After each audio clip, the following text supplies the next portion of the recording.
তুই যে গরুর লগে কথা কস মানুষ শুনলে তোরে পাগল কইব। গতকালকে আমি বিয়ে করছি, এখন যদি ওগুলোকে কথা না কই তো ওরা ভাববো আমার ভাব বাইরে গেছে।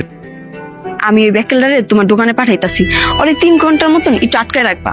আচ্ছা হুন, তোর আজকে ছুটি, কালকে সকালে আসিস। ভাইজান, ওনার দোকানে না আজকে অনেক কাস্টমার, আজকে না বিল্লালও আসে নাই, ওনার উপর না অনেক বেশি চাপ হয়ে যেতেছে।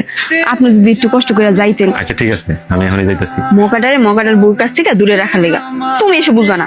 আচ্ছা দেখি মগাটা গেছে কিনা। মাঝে মেয়ের দোকানে যেতেছি, দোকানে বেচে কিনা খুব ভালো হইতেছে। আর ওই যে কর্মচারীটা বিল্লাল আজকে আসে নাই, কেমন লাগে কও? সারা সকাল গরুর ঘাস খাইতে এলেন, এখন আবার আরেক দিকে রওনা করতে আসছেন।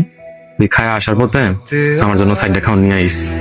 ঠিক আছে, আমি নিয়ে আসুন। তুই আইসস, তুই একটু দোকানে বয়, আমি অল্প করে খাই আসি, আমার খুব খিদা লাগছে। আরে ভাই, আমার দেখে আপনার ফাঁক বেঁধে শুরু হয়ে গেছে। আমি অন দোকানে বইতে পারবো না ভাই, আমার ছুটি দিছে। এই যে আমার ছুটি, আমি এক জায়গায় যাবো। তার মানে তুই সকালবেলা দোকানে আসছিলি? হ ভাই, যাবে আমার ঘন্টাখানেক আগেই ছুটি দিছে। বাড়ি চলে গেছিলাম, ভুলে দোকানে মোবাইলে ফালাই রেখে গেছি, এখন এটা নিতে আইছি। সেই সকালবেলা একটা রুটি খায় বাইর হইছে, ওনারে নিয়ে এলে ভালো হইতো।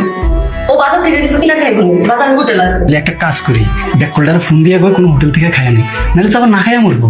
চুপ করো, কোনো ফোন টোন করার দরকার নেই। খাইলে খাইবো, না খাইলে না খাইয়া থাকবো। আপনি দুপুরে খাইতে আহেন নেই কেন? খিদা নাই।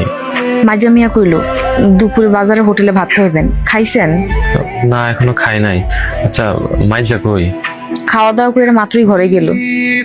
ও, সেই সকালবেলা 2টা রুটি খায় বাইর হইছেন, অনেক বেলা হইছে, এখনো দুপুরে খান নাই কেন? আমি এখনই খাই নিবি, তুমি কোনো চিন্তা করো না। তুমি দুপুরে কিছু খাইছো? খাইছি, পাশের দোকান থেকে রুটি আর কলা খাইছি বাকিতে। আহা বড় ভাই, এইটা তুমি কি করলা? হোটেল থেকে 4টা ভাত খাইয়া নিতে পারতা। ভাত খাওয়ার মতো তো আমার কাছে টাকা নাই, আর তুই দোকানে নাই, তোরা না জিগায় ক্যাশে হাত দিয়ে কেমনে? নিয়মটা বুঝাইতে হইব, ভালো কইরা বুঝাইতে হইব। আর বোঝানোতে যদি কাজ না হয় তাহলে কড়া কইরা ধমক দিতে হইব।